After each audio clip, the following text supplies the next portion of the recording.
اگر استطاعت ہو تو فرض حج کرنا، بس یہ فرائض ہے، یہ اسلام کے رکن ہے، مین رکن ہے۔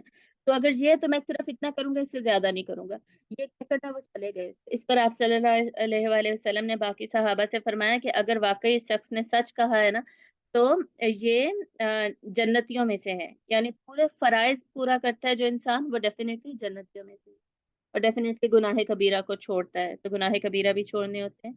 اور اس کے بعد جب واپس گئے، انہوں نے اپنے قبیلے میں بھی اسلام کی بات کی ہے، اور باقی لوگوں نے بھی پھر اسلام قبول کیا۔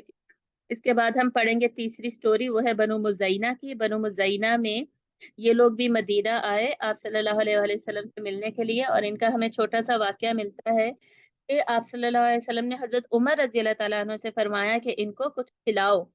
تو حضرت عمر نے کہا کہ میرے پاس تو صرف ایک تھیلی ہے کھجوروں کی، اور تو میرے پاس کچھ ہے ہی نہیں، اور یہ لوگ تو اتنے زیادہ ہیں۔ تو اس پر آپ وسلم نے پھر سے فرمایا کہ جاؤ اور انہیں کھلاؤ۔ اس پر حضرت عمر سمجھ کے انہوں نے کہا کہ جی رسول اللہ، اور وہ اپنے گھر گئے ہیں، اور گھر جا کر دیکھا ہے کہ پورا کمرہ پھر کھجوروں سے بھرا پڑا تھا، یعنی معجزہ تھا نا آپ وسلم کا۔ اور کھانے پینے کے بہت سارے معجزے ہم نے پڑھے نا، غزوہ خندق پہ پڑھے، تبوک پہ پڑھے، اور بھی اتنے سارے ہم نے مواقع پہ کھانے پینے کے بہت سارے۔ تو گھر گئے تو کھجوروں سے بھرا پڑا تھا گھر، پھر حضرت عمر نے ان کو ان کی ہاسپٹیلٹی کی، مہمان نوازی کی، اور ان کو کھلایا پلایا۔ تو ان کی ہمیں یہی سٹوری ملتی ہے۔ اور اس کے بعد پھر بنو اسد بن خزیمہ ہیں، یہ لوگ بھی آئے، اور یہ لوگ آلریڈی اسلام انہوں نے قبول کیا ہوا تھا، لیکن انہوں نے بڑی بوسٹنگ کی طرح، جیسے ہوتا ہے نا شیخی بگاڑنا، اس طریقے سے انہوں نے بتانا شروع کیا کہ بھئی ہم تو پہلے سے اسلام قبول کر چکے ہیں، اور ہم تو سردی میں سفر کر کے اندھیرے میں سفر کرنا تنگ آ کہ ہم لوگ آپ کے پاس آئے ہیں آپ سے ملنے کے لیے، اس طرح کی چیز کے جیسے احسان کہہ رہا ہوتا ہے نا کوئی کہ ہم نے اسلام قبول کیا، ہم نے کمال کر دیا۔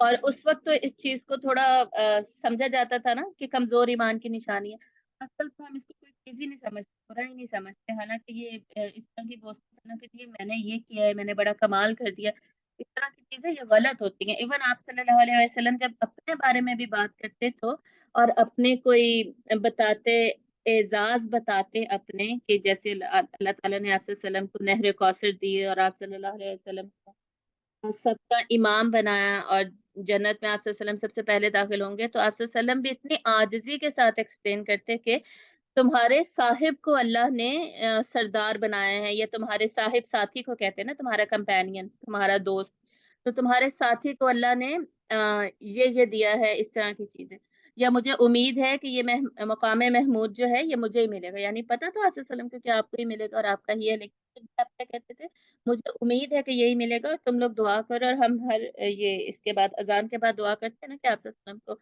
مقام محمود نصیب ہو۔ تو یہ کیا، یہ عاجزی ہوتی ہے کہ ایک شخص کو اعزاز ملا بھی ہوا ہے، اور پوزیشنز ملی ہوئی ہیں، آنر ملا ہوا ہے، لیکن وہ اس کو عاجزی کے ساتھ ایکسپلین کرتا ہے، بس، اور بوسٹ نہیں کرتا، شیخی نہیں بگاڑتا، ٹھیک ہے۔ تو یہ چھوٹا سا واقعہ ہمیں ملتا ہے۔